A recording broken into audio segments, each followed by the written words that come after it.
Minha filha me transformou em piada no próprio casamento dela. Na frente de 180 pessoas, ela pegou o microfone e me chamou de peso morto, de produto usado que ninguém mais quer. E a sala inteira riu. Riu da minha cara. Meu neto, de 9 anos, segurou minha mão e perguntou baixinho: Vovó, por que a titia tá falando isso de você? Quando o noivo largou tudo no altar e foi embora defendendo minha honra, pensei que o pior tinha passado. Mas descobri depois, lendo os diários secretos do meu falecido marido, que minha filha caçula vinha me destruindo há anos. E ele sabia de tudo. Enquanto preparo meu café aqui para te contar essa história completa, me conta nos comentários. Você já passou por algo parecido na sua família? Já sentiu aquela dor de ser desvalorizada por quem você mais amou? Se ainda não se inscreveu no canal, se inscreve e deixa teu like, porque essa história de ingratidão familiar é mais comum do que a gente imagina. Meu nome é Helena Martins, tenho 62 anos. Fui costureira durante 35 anos. Comandei meu próprio ateliê em Curitiba. Sou viúva há 4 anos, mãe de 3 filhas e avó de um menino que é a luz da minha vida. E esta é a história de como descobri que amor de mãe não é garantia de respeito de filha. Deixa eu te contar como cheguei até aqui. Era 14 de dezembro de 2024. Um sábado. Eu estava no meu apartamento em Curitiba tentando acalmar o coração acelerado enquanto ajeitava o colar de pérolas que meu marido Renato tinha me dado 20 anos atrás. Vesti o conjunto azul marinho que eu mesma costurei. Saia na altura dos joelhos, blusa de manga 3/4 com um bordado discreto no colarinho. Simples, mas elegante. Digno. Olhei no espelho. Cabelos grisalhos presos num coque baixo. Maquiagem suave. Sapatos de salto médio pretos. Confortáveis. Eu não parecia ridícula. Não parecia uma vergonha. Mas meu estômago revirava como se eu soubesse, no fundo, que aquele dia ia ser diferente de tudo que eu imaginava. Miguel chegou comigo de táxi. 9 anos.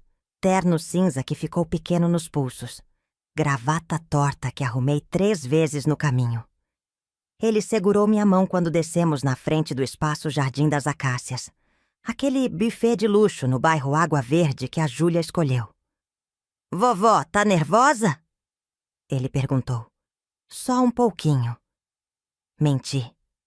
A verdade é que eu estava apavorada. Nos últimos 8 meses, desde que Júlia noivou com o Rodrigo, ela tinha mudado. Virou outra pessoa. Começou a fazer piadinhas sobre mim nas redes sociais. Minha mãe é daquelas antigas, sabe? Que acha que tudo se resolve com comida e oração. Postava fotos do apartamento luxuoso do noivo e comentava: finalmente vou morar num lugar de verdade, não num AP de 2 quartos com móveis dos anos 80.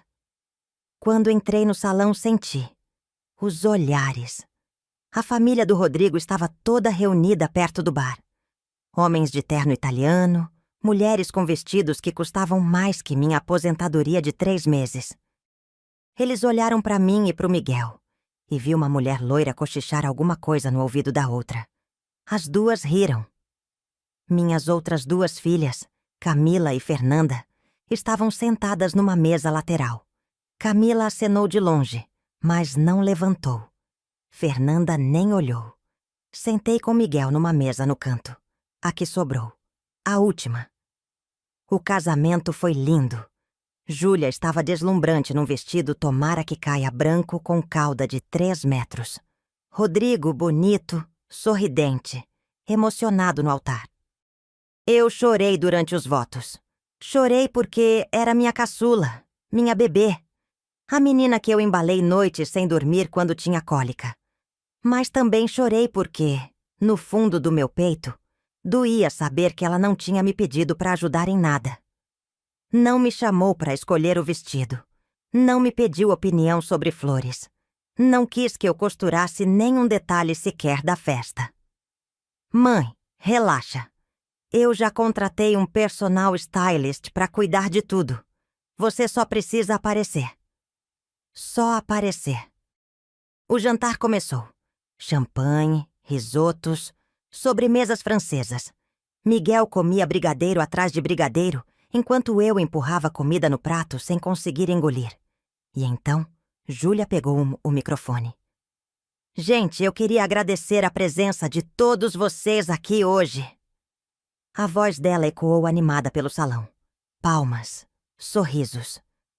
Principalmente quero agradecer meu maridão lindo, que topou embarcar nessa loucura comigo. Mais palmas. E claro, não posso esquecer da minha mãe, a Helena. Meu coração acelerou. Eu me preparei para ouvir algo carinhoso. Algo que compensasse meses de frieza. A Helena é aquele tipo de mãe que a gente carrega como peso a vida inteira, sabe? Ela riu. A sala ficou em silêncio. Aquela mãe que tá sempre precisando de atenção, sempre precisando que a gente resolva as coisas pra ela. Produto usado, como diz o ditado. Mas fazer o quê, né? A gente não escolhe a família. Risos. Não era uma risada isolada. Era coletiva. Alta. A sala inteira achou graça.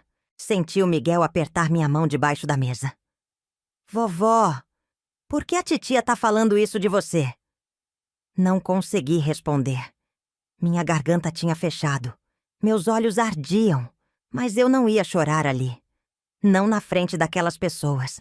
Não ia dar esse gostinho pra ninguém. Levantei devagar. Peguei minha bolsa. Segurei a mão do Miguel com força.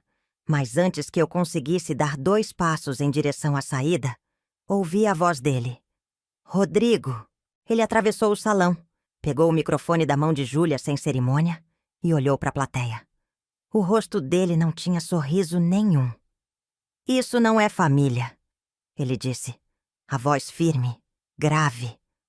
O salão congelou. O que acabou de acontecer aqui não é brincadeira. É crueldade disfarçada de tradição. Júlia tentou pegar o microfone de volta. Ele afastou. A mulher mais forte desta sala acabou de ser humilhada. E vocês riram. Ele olhou ao redor. Ninguém ousou fazer um único som. Eu não vou casar numa família assim. Meu coração parou. Rodrigo caminhou até mim.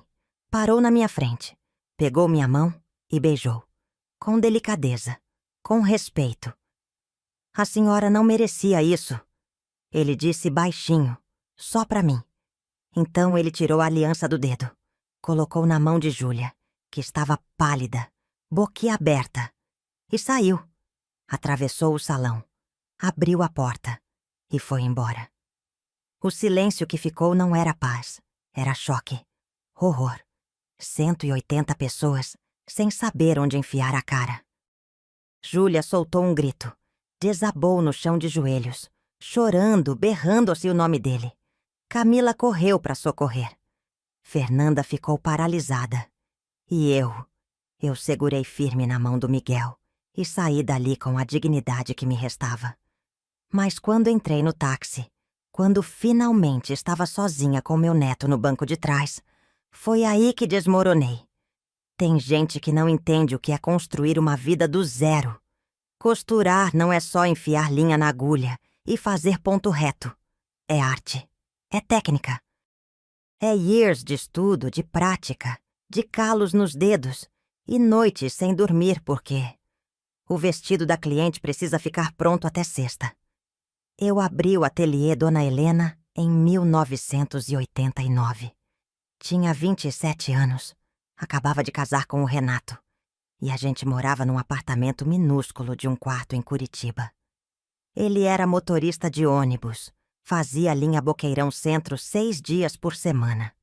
Eu comecei costurando em casa. Bainha de calça, ajustes de vestido, reformas simples.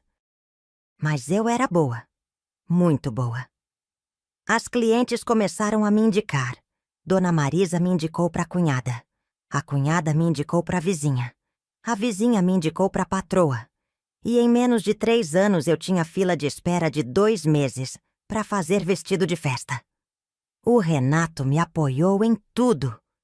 Quando eu disse que queria alugar um ponto comercial, ele pegou o dinheiro que a gente guardava para trocar de carro e falou: investe no teu sonho. Carro a gente compra depois. E foi assim. Aluguei uma salinha de 30 metros quadrados na Rua Visconde de Guarapuava. Coloquei uma placa: Ateliê Dona Helena, alta costura. Comprei 2 máquinas industriais usadas, um manequim, um espelho grande.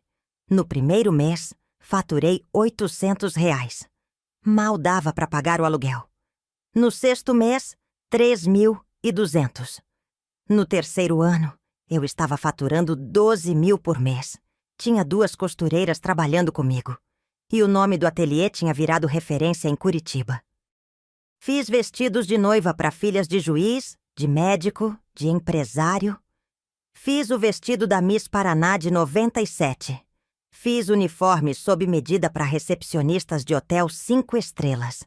Eu era requisitada, respeitada, profissional. Enquanto isso, fui mãe. Camila nasceu em 91, Fernanda em 94 e Júlia, minha caçula, minha surpresa, em 96. Renato queria parar em 2. Amor, a gente mal consegue dar conta de 2 meninas com a correria do trabalho. Pá, mas eu engravidei sem planejar. E quando Júlia nasceu, pequenininha, chorona, grudenta, eu me apaixonei de um jeito diferente. Talvez porque era a última. Talvez porque ela precisava mais de mim. As outras 2 eram independentes desde cedo. Camila era líder nata, resolvia tudo sozinha. Fernanda era quieta, estudiosa, vivia trancada no quarto com livros. Júlia era diferente.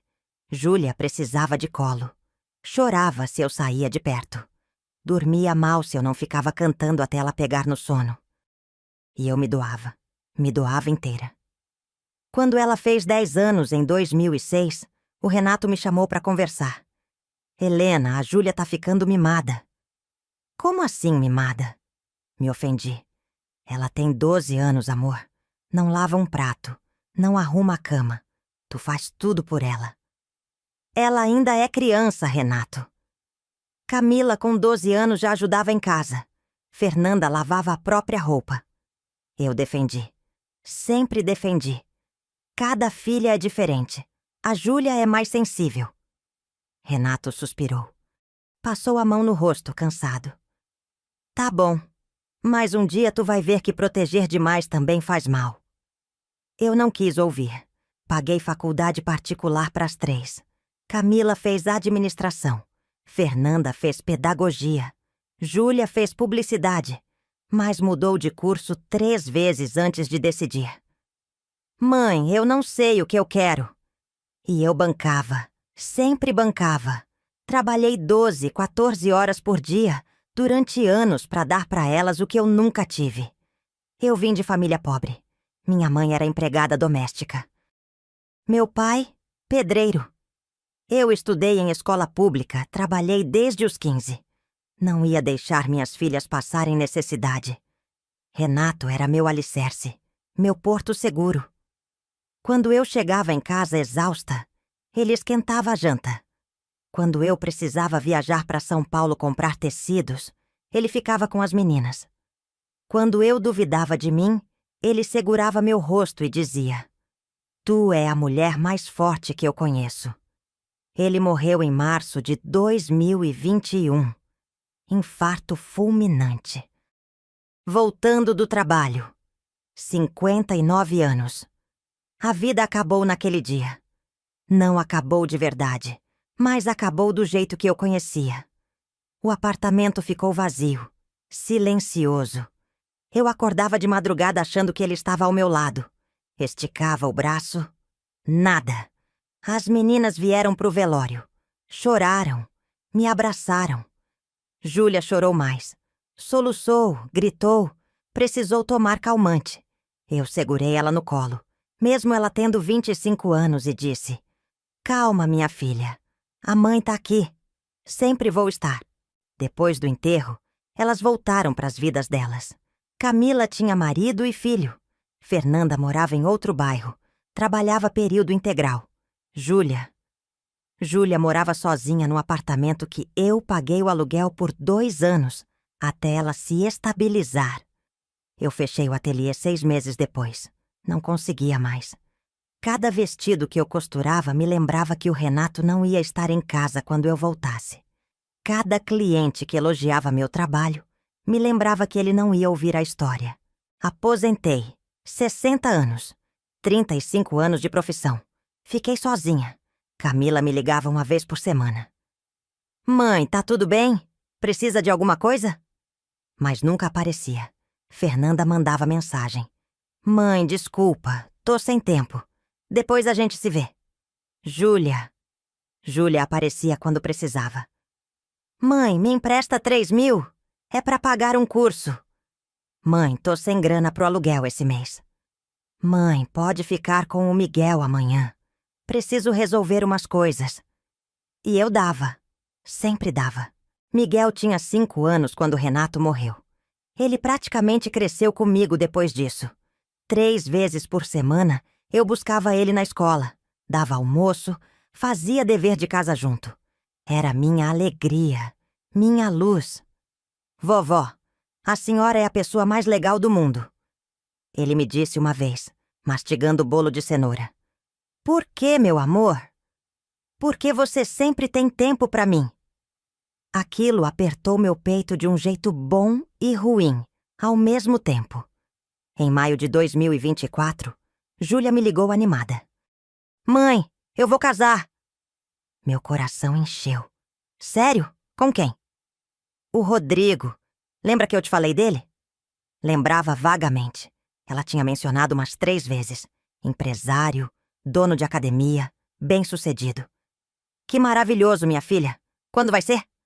Dezembro. E mãe? Vai ser num lugar lindo. O Rodrigo já reservou tudo. Precisa de ajuda? Eu posso costurar teu vestido, posso... Não, mãe. Relaxa. Já contratei stylist. Já fechei tudo. Você só precisa aparecer. Aquilo doeu. Mas eu engoli. Tá bom, minha filha. O importante é você ser feliz. Nos meses seguintes, Júlia foi mudando. As visitas ficaram raras. As ligações, curtas. Quando eu perguntava sobre o casamento, ela respondia com pressa. Depois eu te conto, mãe. Tô ocupada. Comecei a ver nas redes sociais. Ela postava fotos no apartamento do Rodrigo. Cobertura com piscina, vista panorâmica. Postava jantares em restaurantes caros. Postava selfies felizes com legenda. Novo capítulo. E começou a postar sobre mim, sem me marcar. Mas todo mundo sabia. Tem mãe que não entende que a filha cresceu. Pessoal, como vocês lidam com um parente que fica pedindo atenção o tempo todo? Aquela fase que você percebe que sua família é tóxica e você precisa se livrar. Camila me ligou. Mãe, viu que a Júlia postou. Ela tá de sacanagem. Deixa pra lá, filha. Não dá pra deixar pra lá. Ela tá te expondo, mãe. Camila, eu não quero briga. Ela tá estressada com o casamento. Mas por dentro, eu estava sangrando. Uma semana antes do casamento, Júlia apareceu no meu apartamento, sem avisar. Mãe, preciso falar com você. Achei que ela ia se desculpar. Achei que ia me abraçar e dizer que estava arrependida das postagens. Eu queria te pedir uma coisa, ela disse, olhando para o chão. No casamento, você pode não chamar muita atenção? O pessoal do Rodrigo é meio... diferente. Não quero que você fique perguntando muito, sabe? Só fica na sua. Fiquei muda. É só pra não ter constrangimento, mãe. Você entende, né? Ela saiu antes que eu pudesse responder. Naquela noite, deitada na cama, olhando pro teto, eu me lembrei das palavras do Renato. Um dia tu vai ver que proteger demais também faz mal. Mas era tarde demais pra voltar atrás. O casamento estava marcado. E eu, mesmo sabendo que seria doloroso, não ia faltar. Porque era minha filha. E mães não desistem. Nunca. Pelo menos era isso que eu acreditava na época. O táxi parou na frente do meu prédio. Miguel ainda segurava minha mão. Apertado, como se tivesse medo que eu sumisse. Vovó, a senhora tá bem? Olhei pra ele. 9 anos. Olhos preocupados demais pra idade dele. Tô, meu amor. Menti. Vem, vamos subir. Paguei o taxista. R$ 32. Subi as escadas porque o elevador estava quebrado de novo. 3º andar. Minhas pernas tremiam, mas eu não podia demonstrar fraqueza na frente dele. Entrei no apartamento. Silêncio. Sempre silêncio. Sentei no sofá. Miguel sentou do meu lado. Vovó, o que a titia Júlia quis dizer?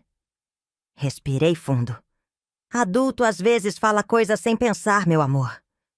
Mas ela disse que a senhora é um peso. Eu sei.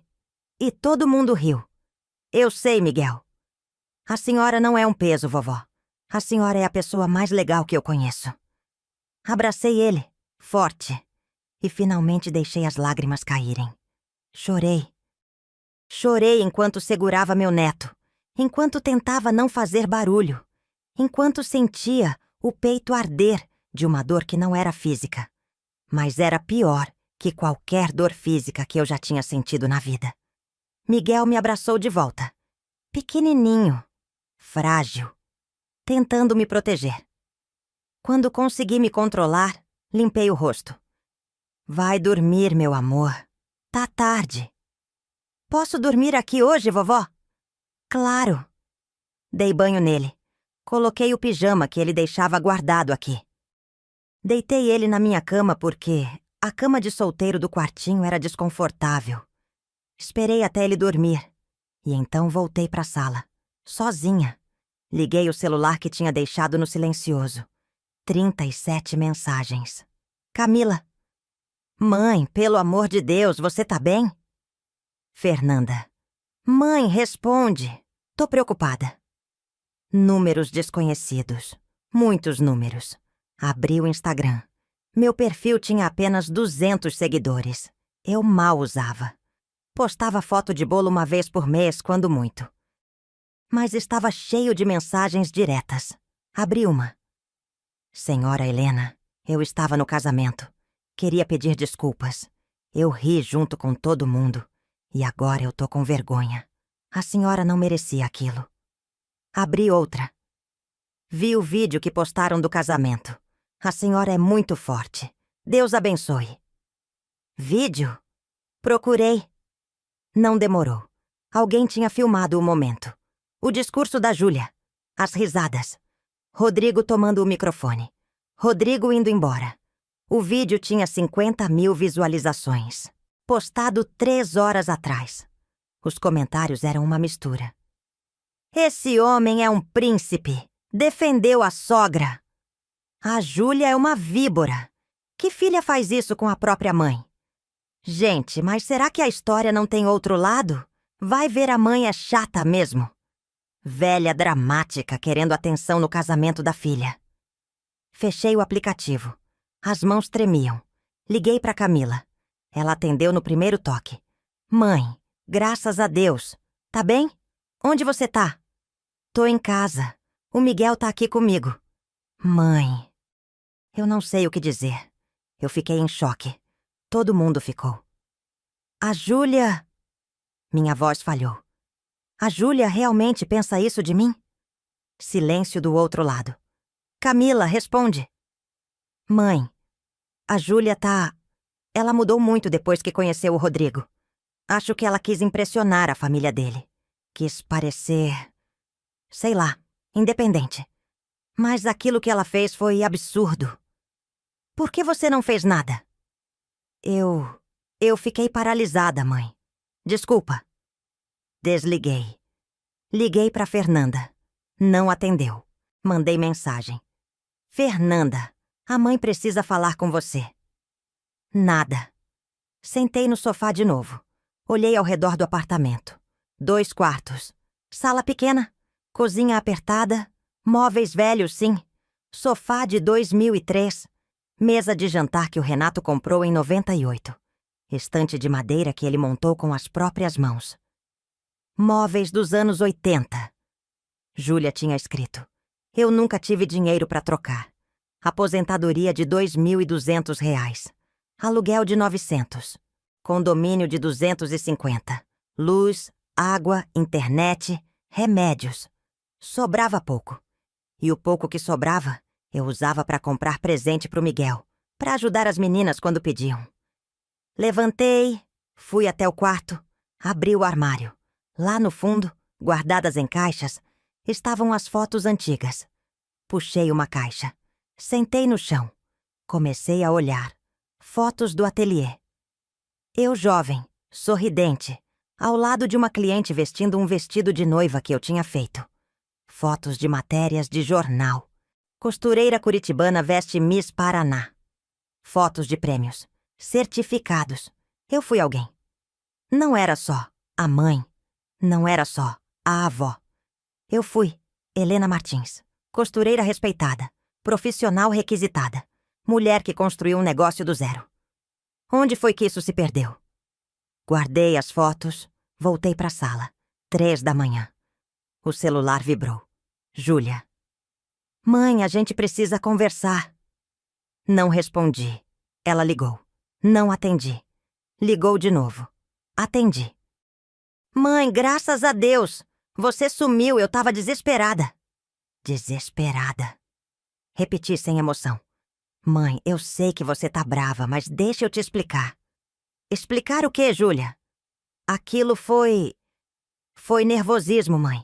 Eu tava nervosa, falei besteira. Você me chamou de peso morto na frente de 180 pessoas. Mãe, era brincadeira. Todo mundo sabia que era brincadeira. Todo mundo riu, Júlia. Por quê? Porque era engraçado. Mãe, você tá exagerando. Algo dentro de mim rachou. Exagerando. Minha voz saiu baixa, mas firme. Seu noivo te largou no altar por minha causa e eu tô exagerando? Exatamente, você viu? Ele estragou meu casamento por sua causa. Você sempre faz isso. Sempre precisa ser o centro das atenções. Eu ri. Não era risada de alegria. Era de descrença. Júlia, eu só queria ser respeitada. E eu só queria um casamento normal, sem drama. Mas não, a senhora tinha que... Desliguei. Ela ligou de novo. Não atendi. Mandou mensagem. Mãe, não desliga na minha cara. Mãe, você tem que me ajudar. O Rodrigo não tá respondendo. O casamento foi cancelado. Todo mundo tá falando mal de mim na internet. Mãe, responde. Bloqueei o número. Sentei ali, sozinha no escuro da sala, ouvindo o barulho da geladeira e o silêncio pesado da madrugada. E pela primeira vez na vida, me senti completamente, absolutamente, devastadoramente, sozinha. Meu marido morto. Minhas filhas ausentes ou cruéis. Meu único consolo, um menino de 9 anos dormindo no quarto. Fui até o banheiro. Me olhei no espelho. 62 anos, cabelos grisalhos, olheiras profundas, rosto cansado. Produto usado. Júlia tinha dito. Será? Será que era isso que eu tinha virado? Uma mulher descartável, invisível, inútil. Lembrei do Renato, da última conversa que tivemos antes dele morrer. Ele estava cansado, mas sorridente. Helena, quando eu não estiver mais aqui, promete que tu vai cuidar de ti? Promete que tu não vai se anular por causa das meninas? Renato, não fala assim. Promete. Prometo. Mas eu não tinha cumprido. Eu me anulei. Me apaguei. Virei sombra. Voltei pro sofá. Peguei o celular de novo. Entrei no Instagram. Vi que Rodrigo tinha postado um vídeo, 3 minutos. Ele estava sentado numa sala, sem terno, só de camisa. O rosto sério. Eu preciso explicar por que cancelei meu casamento hoje. Muita gente tá perguntando, muita gente tá julgando. Então vou ser direto. Eu não casei porque presenciei crueldade. Porque vi uma mulher ser humilhada publicamente pela própria filha. E não foi brincadeira. Foi maldade. Pura. Simples. Dona Helena é uma senhora de 62 anos que trabalhou a vida inteira, que criou 3 filhas sozinha depois que o marido morreu, que costurou durante 35 anos para dar conforto para a família. E a filha dela, na frente de todo mundo, a tratou como lixo. Eu não vou casar numa família que normaliza isso. Eu não vou construir vida com alguém que tem essa frieza no coração. Dona Helena, se a senhora ver esse vídeo, a senhora não é peso morto. A senhora é guerreira e merece respeito. 2 milhões de visualizações em 12 horas. Os comentários explodiam. Esse homem deveria dar aula de caráter. A Júlia que se lasque. Perdeu um homem de verdade. Dona Helena, se a senhora ver isso, saiba que tem milhões de pessoas do seu lado. Mas também tinha os outros. Que palhaçada! Certeza que a velha manipulou ele. Aposto que essa Helena é uma narcisista. Filha não fala isso à toa. Ain, tadinha da vovozinha. Vai ver, ela é chata pra caramba. E a filha tava desabafando. Fechei tudo. Não consegui dormir naquela noite.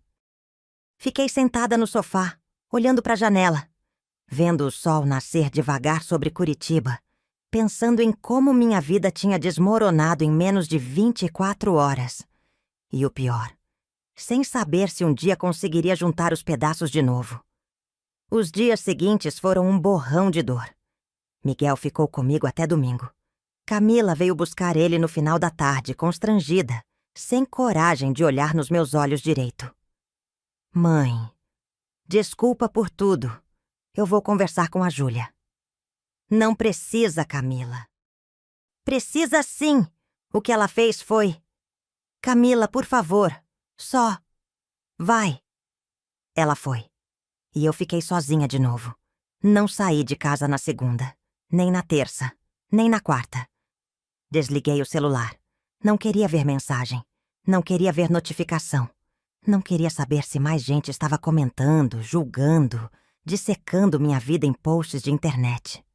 Passei os dias sentada no sofá, olhando para a parede, tentando entender onde eu tinha errado tanto.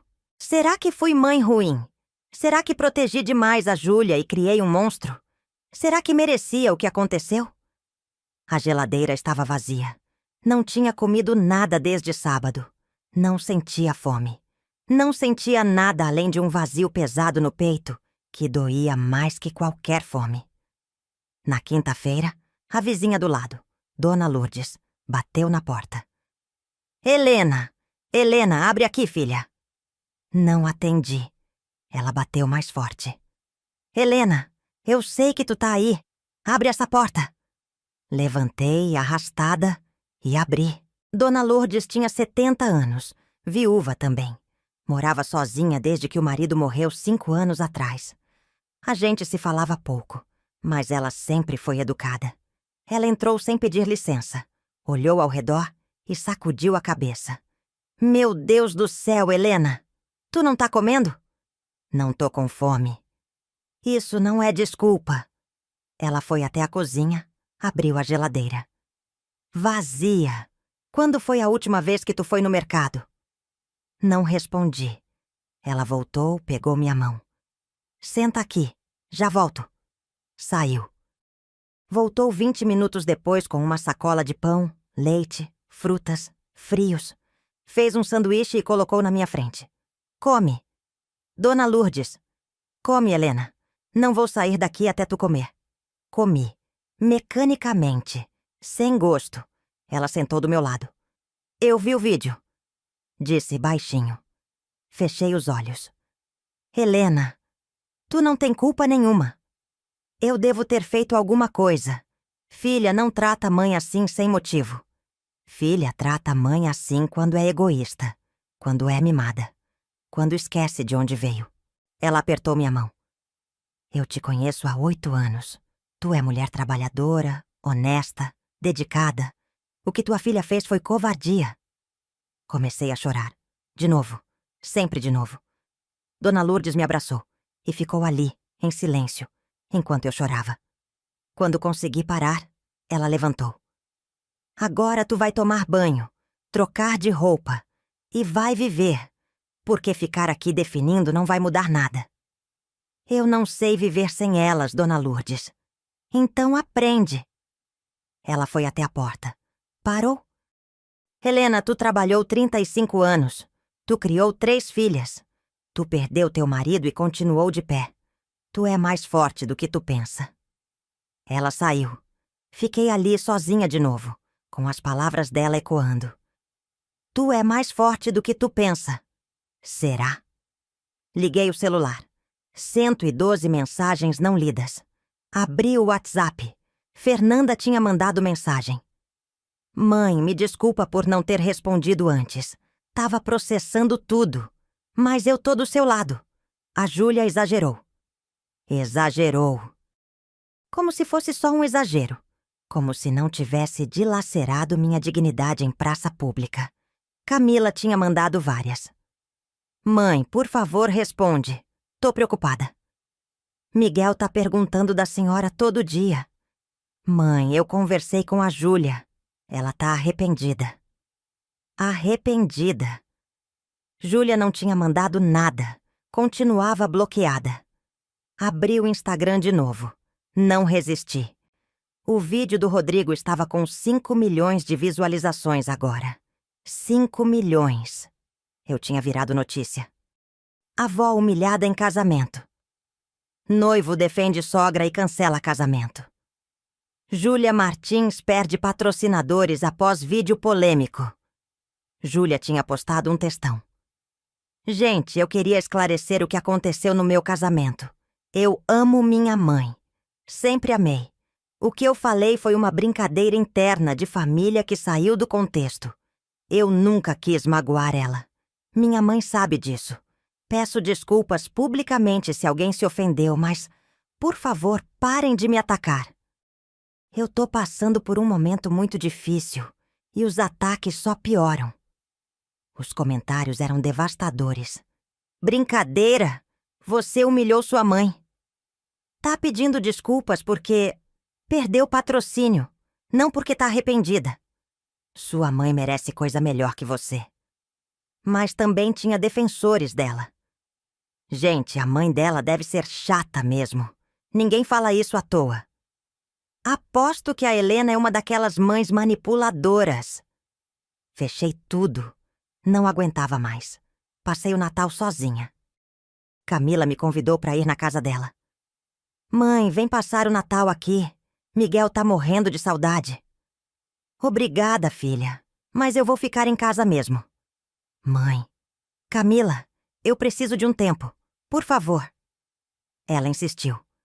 Fernanda também ligou. Insistiu. Mas eu não fui. Fiquei sozinha no apartamento, comendo uma sopa requentada, olhando pela janela as luzes de Natal dos prédios vizinhos, ouvindo fogos estourando à meia-noite enquanto o resto do mundo comemorava. E eu estava ali, invisível, esquecida, descartada. Na manhã do dia 26, acordei às 5 da madrugada com uma dor no peito. Não era dor de coração, era dor de alma. Sentei na beira da cama, coloquei as mãos no rosto e deixei sair. Tudo. A dor, a raiva, a vergonha, a solidão. Chorei até não ter mais lágrima. E então, no silêncio que sobrou, ouvi uma voz dentro de mim. Não era a voz do Renato. Não era de ninguém. Era minha. Até quando? Até quando eu ia ficar ali, esperando que alguém me validasse? Esperando que alguém me pedisse desculpas? Esperando que minha filha reconhecesse o erro? Até quando eu ia aceitar ser tratada como peso morto? Levantei. Fui até o armário. Puxei de novo aquela caixa de fotos. Olhei cada uma, cada prêmio, cada matéria de jornal, cada vestido que eu fiz. Eu não era peso morto. Eu era Helena Martins. E se minha filha tinha esquecido disso, o problema era dela, não meu. Mas eu ainda não sabia como sair daquele buraco.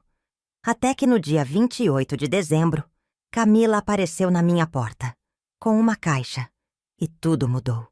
Camila estava diferente, rosto inchado de chorar, olhos vermelhos. Mãe, posso entrar? Abri a porta. Ela entrou segurando uma caixa de papelão, velha, com fita adesiva amarelada nas bordas. O que é isso?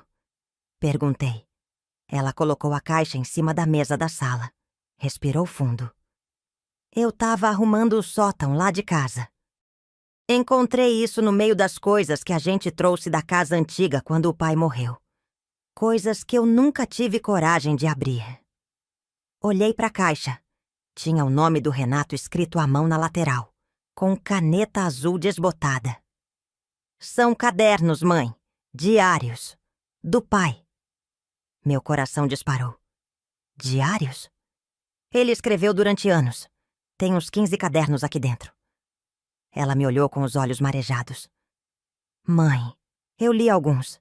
E tem coisa que a senhora precisa ver. Sentei. Camila abriu a caixa. Eram cadernos simples, de capa dura, azuis, vermelhos, pretos. Cadernos de escola. O tipo que custa R$ 3 no mercado. Peguei um. Abri. A letra do Renato. Inconfundível. Inclinada para a direita com os R fechadinhos do jeito dele. 15 de março de 2002. Hoje a Júlia fez 6 anos. A Helena fez festa, convidou a escola inteira. Gastou R$ 400. Dinheiro que a gente não tinha sobrando. Mas ela não quis decepcionar a menina. Eu amo minha esposa. Mas às vezes tenho medo. Medo que ela tá se sacrificando demais. A Júlia tá ficando mimada. Grita quando não tem o que quer. A Helena sempre cede. Tentei conversar. Ela disse que eu tô exagerando. Que a Júlia é só criança. Eu espero que ela esteja certa. Fechei o caderno. As mãos tremiam. Continua lendo, mãe. Camila disse baixinho. Peguei outro. De 2005. 10 de agosto de 2005. A Júlia pediu para Helena comprar um celular novo. Disse que o dela é feio. Tem 10 anos. Todas as colegas têm iPhone. Helena pegou o dinheiro do ateliê para comprar. R$ 2.000 num celular. Eu fiquei bravo. A gente brigou. Ela disse que eu não entendo, que ela só quer dar o melhor para as meninas. Mas a Camila e a Fernanda nunca pediram iPhone. E são felizes. Eu tenho medo do que a Júlia vai virar. Continuei folheando. 2007, 2009, 2012. Página após página, ano após ano. Renato registrando. A vez que Júlia xingou a professora e a Helena defendeu. A professora que provocou. A vez que Júlia abandonou a faculdade pela segunda vez e a Helena pagou mais um semestre. Ela só tá confusa, logo acha o caminho. A vez que Júlia pegou R$ 1.000 da carteira da Helena e mentiu. Foi mal entendido. Ela ia devolver. A vez que Júlia gritou comigo. Você não é nada, mãe. Só uma costureira ridícula. E eu engoli. Chorei sozinha no banheiro. Renato tinha ouvido tudo. 2 de abril de 2013. Hoje a Júlia gritou com a Helena.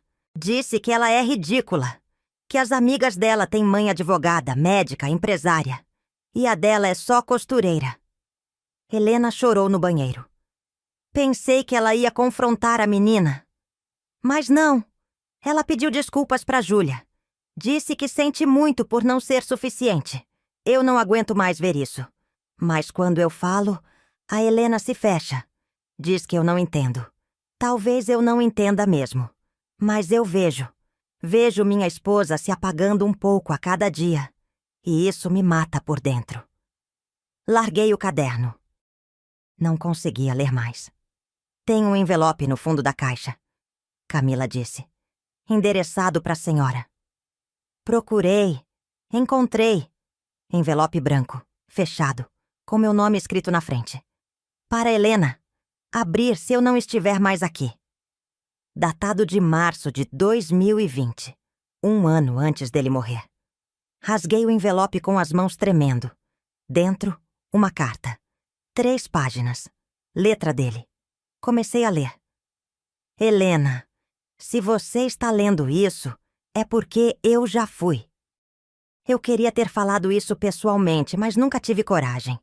Você sempre foi tão forte, tão decidida, que eu tinha medo de te magoar. Você é a mulher mais incrível que eu conheci. Trabalhadora, dedicada, amorosa. Você construiu um ateliê do zero. Criou 3 filhas sozinha, enquanto eu fazia linha de ônibus. Você sempre foi minha heroína. Mas, Helena, você se perdeu. Você se perdeu tentando ser tudo para todo mundo, tentando compensar o que você acha que faltou na sua infância. Você deu tanto, se sacrificou tanto, que esqueceu de guardar um pedaço para você. Especialmente com a Júlia. Eu sei que você ama ela. Eu também amo. Mas amor não é aceitar tudo. Amor também é limite. E você nunca colocou limite nela. Júlia aprendeu que pode fazer o que quiser porque a mãe sempre vai estar lá para consertar. Aprendeu que pode machucar, pode xingar, pode ser cruel, porque no final você vai perdoar. E Helena, isso não é amor. Isso é medo. Medo de perder ela. Medo de não ser suficiente. Mas você é suficiente. Sempre foi. Eu peço uma coisa. Não deixe ninguém apagar quem você é. Nem a Júlia. Nem ninguém. Você é Helena Martins. A mulher que vestiu Miss Paraná. A mulher que construiu um império de linha e agulha. A mulher que me fez feliz por 35 anos. Não deixe ninguém te fazer esquecer disso. Com todo o meu amor, Renato. Terminei de ler. As lágrimas caíam sem parar. Camila se aproximou. Me abraçou. Mãe, o pai estava certo. Olhei para ela. A Júlia sempre foi mimada. E a gente deixou. Eu e a Fernanda também deixamos. Porque era mais fácil. Porque a senhora sempre assumia o peso. Eu só queria que ela me amasse. Sussurrei. Mas ela não ama, mãe. Não do jeito que a senhora merece. Ela usa. Ela manipula. Ela sempre usou. Respirei fundo. Limpei o rosto. O que eu faço agora, Camila? A senhora para de esperar que ela mude e começa a viver para a senhora. Se essa parte também te apertou o peito, me conta nos comentários. Às vezes a gente só precisa saber que não tá sozinha nessa dor, né? E se quiser me acompanhar até o fim dessa história, fica aqui comigo. Ainda vem coisa forte pela frente. Camila ficou comigo até tarde. A gente leu mais trechos dos diários juntas. Ela chorou também. Chorou pela mãe que foi esquecida. Pelo pai que via tudo e sofria em silêncio. Mãe, eu sinto muito. Sinto muito por não ter defendido a senhora naquele casamento. Sinto muito por ter sido omissa todos esses anos. Você não precisa pedir desculpas, Camila. Você sempre foi boa comigo. Mas não fui corajosa. Tive medo de confrontar a Júlia porque ela é explosiva e acabei deixando a senhora sozinha. Você tá aqui agora, é o que importa. Ela me abraçou de novo, forte. Depois que ela foi embora, fiquei sozinha com os cadernos. Li cada um, cada página, cada palavra. E em cada palavra eu via o Renato, preocupado, amoroso, tentando me proteger mesmo de longe. Ele tinha razão. Eu tinha me perdido. Mas agora eu podia me encontrar de novo. Na manhã seguinte acordei diferente. Não era felicidade, não era alívio, era clareza. Tomei banho, me arrumei, comi um café da manhã de verdade. E então peguei o telefone. Liguei para Fernanda. Ela atendeu. Alô, mãe?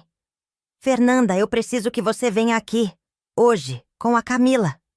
Tá tudo bem? Tá, mas eu preciso conversar com vocês duas. A Júlia também? Especialmente a Júlia. Silêncio. Mãe, a senhora tem certeza? Tenho. Tá. Eu vou. E vou avisar as outras. Desliguei. Sentei no sofá.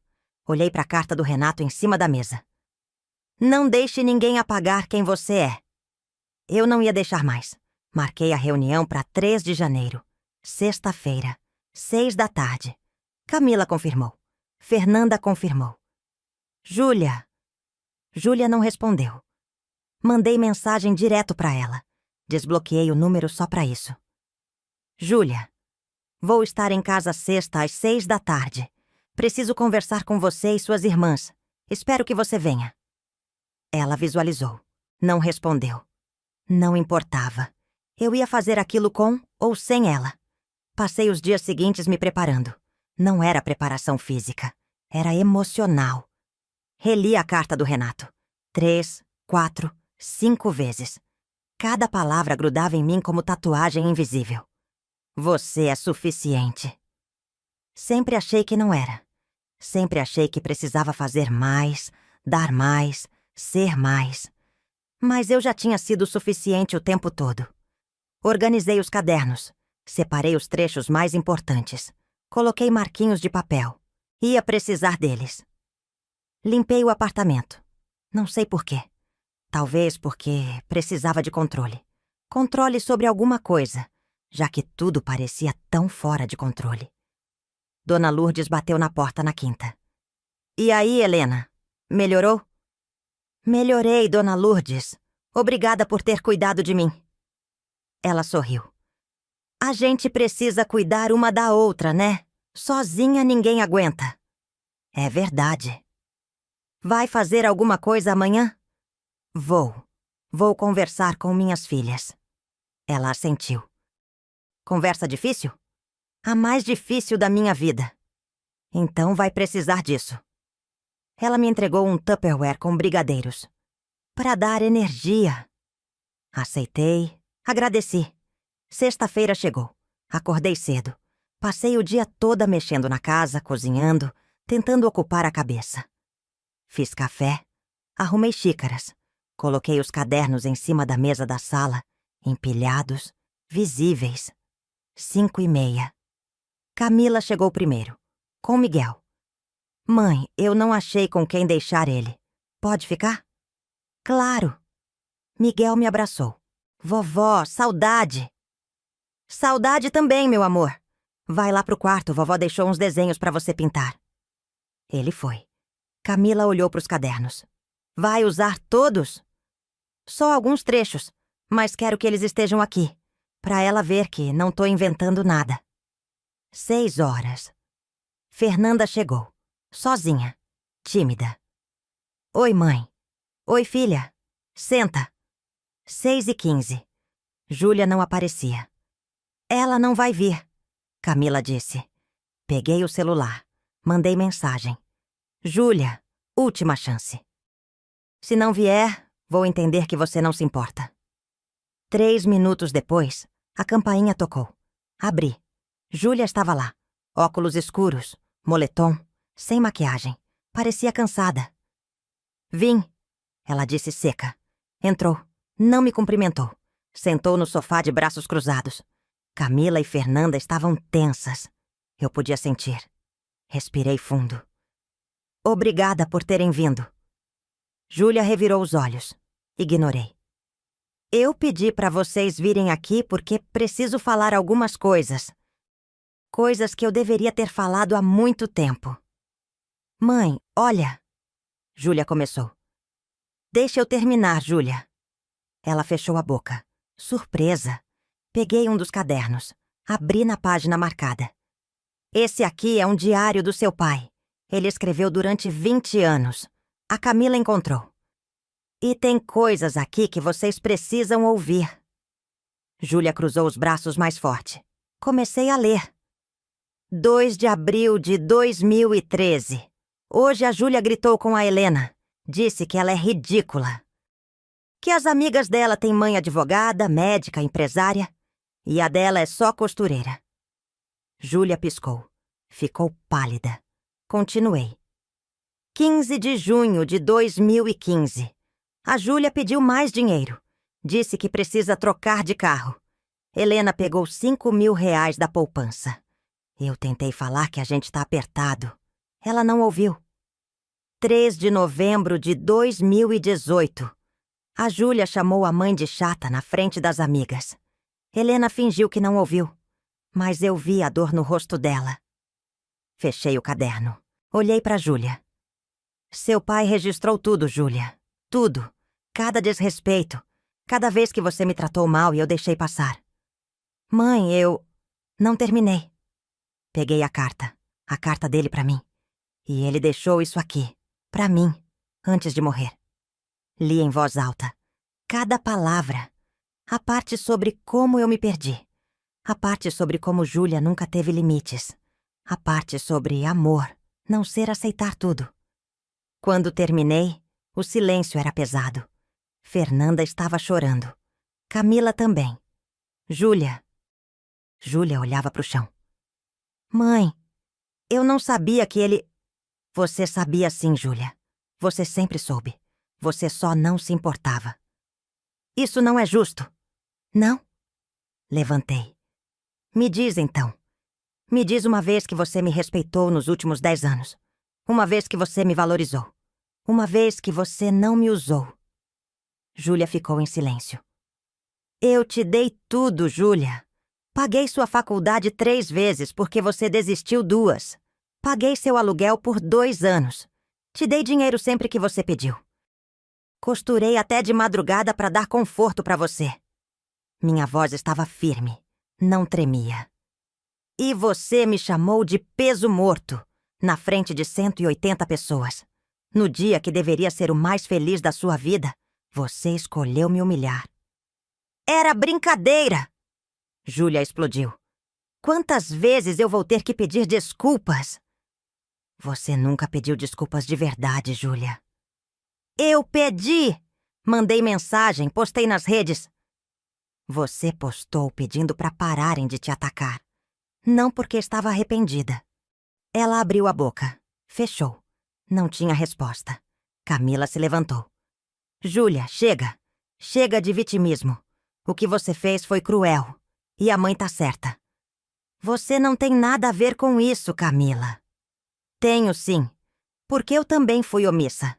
Também deixei você desrespeitar nossa mãe sem fazer nada. E eu tô pedindo desculpas de verdade. Coisa que você não fez. Fernanda levantou também.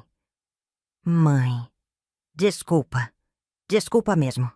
Pela minha omissão. Por não ter te defendido. Olhei para as duas. Agradeci com os olhos. E então olhei para Júlia. Eu vou viajar. Júlia ergueu a cabeça. O quê? Vou para Florianópolis. Vou ficar na casa da prima Beatriz por uns meses. Preciso de distância. Preciso me reencontrar. Você vai me abandonar? A voz dela saiu aguda, desesperada. Eu não vou te abandonar, Júlia. Vou me escolher. Pela primeira vez na vida, vou me escolher. Mas e se eu precisar de você? Respirei fundo. Você só me procura quando precisa, Júlia. Nunca porque se importa. E eu cansei. Ela levantou. Eu perdi meu casamento por sua causa. Rodrigo me largou, eu perdi patrocinadores, perdi seguidores. Minha vida acabou. Sua vida acabou por causa das suas escolhas, não das minhas. Você é minha mãe. Você devia estar do meu lado. Eu sempre estive, Júlia. Sempre. E onde você estava quando eu precisei? Ela não respondeu. Você quer que eu perdoe, quer que eu esqueça, quer que tudo volte ao normal. Mas, Júlia... Minha voz tremeu pela primeira vez. Eu não consigo mais. Você quebrou algo em mim que não cola de volta tão fácil. As lágrimas dela começaram a cair. Mãe, eu sinto muito. Eu sinto muito mesmo. Eu sei que você sente, mas sentir não apaga o que você fez. Sentir não devolve minha dignidade. Peguei minha bolsa, coloquei a carta do Renato dentro. Vou embora semana que vem. Se você quiser conversar de verdade, de coração aberto, sem vitimismo, eu aceito. Mas se vier só para se justificar, não precisa. Júlia soluçou. Tentou me abraçar. Dei um passo para trás. Ainda não, Júlia, ainda não. Ela saiu correndo. Bateu a porta. Camila e Fernanda ficaram. Fez a coisa certa, mãe. Camila disse. Eu sei. Mas doía. Nossa, como doía. Passei a semana seguinte arrumando mala. Poucas roupas. Alguns livros, a carta do Renato, as fotos do ateliê. Camila me ajudou com passagem de ônibus. Mãe, posso pagar avião para a senhora. Não precisa, filha. Ônibus tá bom. Miguel veio se despedir. Vovó, quanto tempo você vai ficar longe? Alguns meses, meu amor. Mas você volta, né? Volto. Prometo. Ele me deu um desenho. Ele tinha desenhado eu e ele de mãos dadas. Em cima, escrito com letra torta. Vovó Heroína. Guardei com cuidado. Fernanda apareceu também. Trouxe um bolo. Mãe, eu também queria pedir desculpas. De verdade. Por todos esses anos que eu fingi não ver. Fingi que não percebia como a Júlia te tratava. Você não precisa. Preciso sim. Porque eu fui covarde. Eu vi. E não fiz nada. Abracei ela. Tá tudo bem, filha. Você tá aqui agora. Júlia não apareceu. Não mandou mensagem. Nada. No dia 10 de janeiro, subi no ônibus para Florianópolis. 6 horas de viagem. Cheguei de noite. Minha prima Beatriz me esperava na rodoviária. Helena! Meu Deus, quanto tempo! Nos abraçamos. Beatriz tinha 65 anos, viúva também. Morava numa casa pequena perto da praia, em Canasvieiras. Fica o tempo que precisar, ela disse. A casa é tua. Nos primeiros dias não fiz nada. Só respirei. Acordava, tomava café na varanda olhando o mar, caminhava pela praia, voltava. Silêncio. Paz. Mas no 5º dia recebi uma mensagem. Júlia. Mãe, eu preciso falar com a senhora, por favor. Não respondi. Ela ligou. Não atendi. Mandou áudio. Mãe, eu sei que a senhora tá brava. Eu sei que eu errei. Mas, por favor, a senhora não pode me abandonar assim. Eu sou sua filha. Deletei. No dia seguinte, ela apareceu na casa da Beatriz. Bati na porta. Beatriz abriu. Helena, tem visita. Júlia estava na sala. Magrinha, olheiras fundas. Parecia que não dormia há dias. Como você descobriu o endereço? Perguntei. Pedi para Camila. Respirei fundo. O que você quer, Júlia? Quero conversar. De verdade. Então fala. Ela olhou para Beatriz. Tem como a gente ficar sozinhas? Beatriz olhou para mim. Assenti. Ela saiu. Júlia sentou. Eu fiquei de pé. Mãe, eu sei que o que eu fiz foi horrível. Sei. Eu sei que machuquei a senhora. Sei. E eu queria explicar. Então explica. Ela respirou fundo. As mãos tremiam. Quando eu conheci o Rodrigo, eu me senti finalmente aceita, sabe? Ele é rico, bem-sucedido, tem família importante. E eu sempre me senti inferior. Porque a gente não tinha dinheiro. Porque a senhora era costureira. Porque a gente morava em apartamento pequeno. Cada palavra era uma facada. E a família dele? Eles olhavam pra mim como se eu não fosse suficiente. Como se eu precisasse provar que eu era diferente. Diferente da minha origem. E você provou jogando sua origem no lixo. Ela abaixou a cabeça.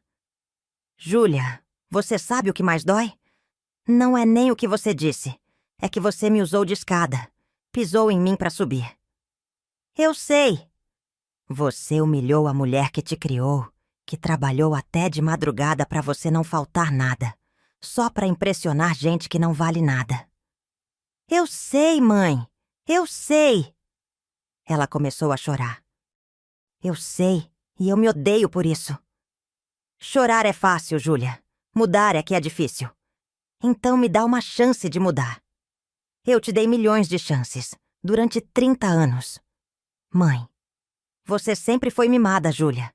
Seu pai sabia, eu sabia, todo mundo sabia. Mas eu deixei, porque eu tinha medo de perder você. Medo de você não me amar se eu fosse dura. Respirei fundo. Mas eu perdi você do mesmo jeito. Porque o que você sente por mim não é amor. É conveniência. Isso não é verdade. Não? Então me diz. Quando foi a última vez que você veio me visitar sem precisar de alguma coisa? Quando foi a última vez que você ligou só para saber como eu tava? Silêncio. Quando foi a última vez que você me tratou com respeito? Ela soluçava. Eu não consigo lembrar, Júlia. Porque não existe. Levantei. Fui até a porta. Você pode ir agora. Mãe, por favor. Júlia, vai. Ela levantou, trêmula. A senhora não vai me perdoar nunca? Olhei para ela. Perdão não é automático. Não é só pedir e receber. Perdão é consequência de mudança real. E você ainda não mudou. Como a senhora sabe? Por que você veio até aqui não para pedir desculpas de verdade? Veio porque não aguenta ficar sozinha. Porque perdeu o noivo. Perdeu os patrocínios. E agora percebeu que sobrou só eu. Ela ficou muda. Mas eu não sou o plano B, Júlia. Eu sou sua mãe. E merecia ser prioridade. Sempre. Ela saiu, chorando. Eu fechei a porta. Sentei no chão da sala. Encostei a cabeça na parede. E chorei também. Porque por mais que eu tivesse razão, por mais que eu tivesse feito o certo, ainda doía. Ainda doía demais. Fiquei em Florianópolis até o final de janeiro. Os primeiros dias depois da visita de Júlia foram difíceis. Questionei se tinha sido dura demais, se devia ter aceitado o pedido de desculpas dela. Mas Beatriz me lembrava. Helena, perdão não é esquecer. Perdão é lembrar e escolher não deixar aquilo te destruir. Mas isso não significa aceitar de volta quem te machucou sem ver mudança real. Ela tinha razão. Comecei a sair mais. Conheci as amigas de Beatriz. Um grupo de mulheres da idade dela que se encontravam toda quinta na praça para caminhar e conversar. Entra pro grupo, Helena! Uma delas, Dona Cecília, disse. A gente precisa de sangue novo. Entrei. E foi bom. Bom demais. Conversávamos sobre tudo. Filhos ingratos, maridos falecidos, solidão, recomeço. E eu percebi. Não era só eu. Tinha um monte de mulheres da minha idade passando pelas mesmas coisas. Meu filho me largou num asilo, Dona Cecília contou. Depois de eu ter criado ele sozinha. Trabalhei de faxineira 30 anos para pagar escola particular para ele. E ele me largou. E agora? Perguntei. Agora eu saí. Fui morar com minha irmã. E não falo mais com ele. Porque eu merecia coisa melhor. Ela merecia. Todas mereciam. E eu também. Uma tarde estava sentada na varanda quando recebi uma mensagem de Camila. Mãe, chegou uma correspondência aqui para a senhora. Pode abrir? Pode. Ela mandou foto. Era um envelope grande, com o brasão de um escritório de advocacia. O que é isso? Mandei de volta. Não sei. Quer que eu abra? Abre. Ela ligou minutos depois. Mãe, é uma carta do Rodrigo. Meu coração acelerou. O que ele quer? Ele escreveu uma carta agradecendo a senhora. Diz que o que aconteceu no casamento mudou a vida dele, que ele percebeu o quanto estava cercado de gente superficial. E que a senhora foi a única pessoa com dignidade naquela sala. Fiquei em silêncio. E tem mais. Ele anexou um cheque de R$10.000. Diz que é para a senhora investir em si mesma. R$10.000. Mãe! Camila! Devolve. O quê? Devolve o cheque. Escreve um bilhete para ele. Diz, dignidade não se compra, mas obrigada por me lembrar que eu nunca a perdi. Mãe, mais R$10.000. Devolve, Camila. Ela suspirou. Tá bom, vou devolver. Porque eu não precisava da caridade de ninguém, nem de dinheiro, nem de validação. Eu tinha tudo que eu precisava, minha dignidade de volta. Uma semana depois, estava andando pelo centro de Florianópolis quando passei na frente de um ateliê. Pequeno. Tinha um cartaz na porta. Procura-se costureira experiente para trabalho sob encomenda. Parei, olhei, entrei. A dona era uma mulher de uns 40 anos, simpática. Pois não? Vi o cartaz. Ainda tá procurando costureira? Tô sim. A senhora tem experiência? Sorri. 35 anos. Ela arregalou os olhos. Sério? A senhora trabalhou aonde? Tive meu próprio ateliê em Curitiba. Ateliê Dona Helena. Dona Helena? Espera. A senhora fez o vestido da Miss Paraná de 97? Pisquei surpresa. Fiz. Como você sabe? Eu estudei moda. A gente aprendeu sobre a senhora na faculdade. A senhora é lenda. Ri. Pela primeira vez em meses, ri de verdade. Lenda é exagero. Não é não.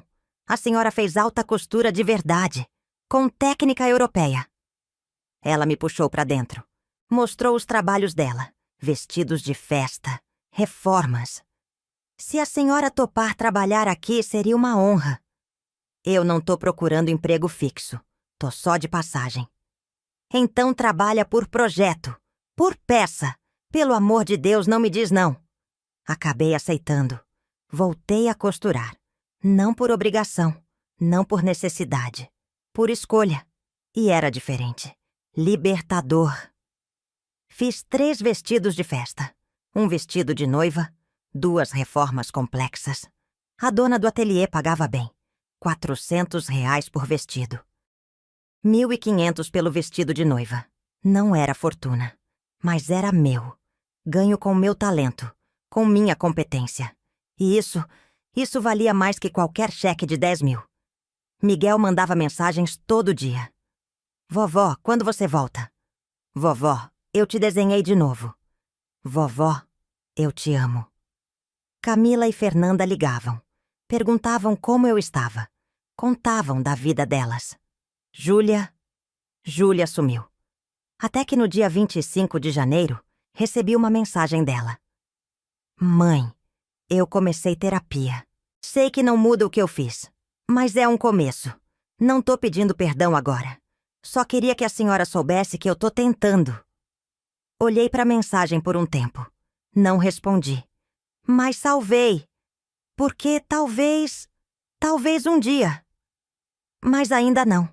Voltei para Curitiba no dia 30 de janeiro. Beatriz me abraçou forte na rodoviária. Volta sempre, Helena.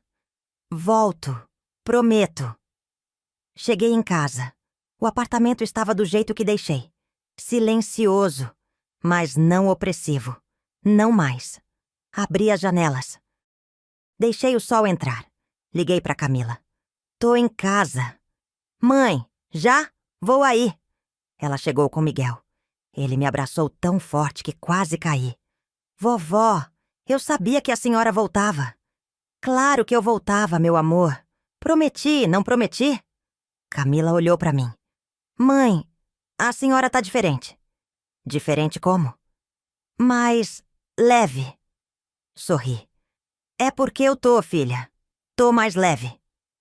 Nos dias seguintes, retomei minha rotina. Mais uma rotina diferente. Voltei a costurar. Não para clientes. Para mim. Fiz uma colcha de retalhos. Fiz roupas pro Miguel. Fiz porque queria. Porque gostava. Retomei contato com antigas colegas do ateliê. Marcamos almoço. Conversamos sobre os velhos tempos. Helena, você precisa voltar. A gente sente falta do seu trabalho. Uma disse. Não sei se quero voltar pro ateliê. Então ensina. Dá aula. Passa teu conhecimento adiante. Fiquei pensando nisso. Ensinar. Talvez. Uma manhã estava tomando café na varanda. Pequena, apertada, mas minha. Quando o porteiro ligou. Dona Helena, tem visita. Pode subir? Quem é? Sua filha Júlia. Meu coração apertou. Pode subir. Ela chegou diferente. Cabelo preso. Sem maquiagem. Roupas simples. Oi, mãe. Oi, Júlia. Posso entrar? Pode. Ela entrou. Sentou na beirada do sofá, nervosa. Eu não vim pedir perdão, ela disse. Ainda não. Porque eu sei que perdão não é assim. Sei que preciso mostrar mudança. Fiquei em silêncio, ouvindo. Mas eu vim te contar que eu tô tentando. Tô fazendo terapia 2 vezes por semana. Tô trabalhando de verdade agora. Arrumei emprego numa agência. Salário pequeno, mas é meu. Olhei pra ela. E eu percebi o quanto eu fui cruel, o quanto eu te usei, o quanto eu fui exatamente o que o pai escreveu nos diários. As lágrimas dela começaram a cair. Eu não quero ser assim, mãe. Não quero ser a pessoa que humilha quem mais ama só para impressionar estranho. Respirei fundo. Júlia, eu não sei se a gente vai voltar a ter a relação que a gente tinha. Talvez nunca volte. Eu sei. Mas eu quero que você melhore. Não por mim, por você. Porque você merece ser pessoa melhor que isso. Ela assentiu. Vai levar tempo. Continuei. Vai levar esforço. Mas se você realmente está comprometida, eu vou estar aqui. Não como capacho, não como muleta, mas como mãe, com limites, com respeito mútuo. Obrigada, mãe. Ela levantou. Foi embora. E eu fiquei ali, sozinha de novo. Mas não me sentia sozinha. Me sentia inteira. Peguei a carta do Renato. Li de novo. Não deixe ninguém apagar quem você é. Olhei pela janela. O sol batendo no rosto. Helena Martins, 62 anos. Costureira, viúva, mãe, avó, mulher que trabalhou 35 anos, que criou 3 filhas, que perdeu o marido, que foi humilhada, que caiu e que levantou. Porque no final, a única pessoa que podia me salvar era eu mesma. E foi exatamente isso que eu fiz. Esta história chegou ao fim, mas a sabedoria de uma vida inteira nunca acaba, não é mesmo? Cada uma de nós tem suas batalhas, suas vitórias, suas lições aprendidas com o tempo. Se essa história tocou seu coração de alguma forma, deixa seu like aí embaixo. Isso me ajuda muito a continuar trazendo essas histórias para vocês. E me conta nos comentários, você assistiu até o final? O que mais te marcou nessa história? Tem tantas outras histórias aqui no canal esperando por você. Histórias de outras avós guerreiras que enfrentaram a vida de peito aberto. E se quiser continuar ouvindo histórias assim, se inscreve no canal. Tem sempre uma nova chegando.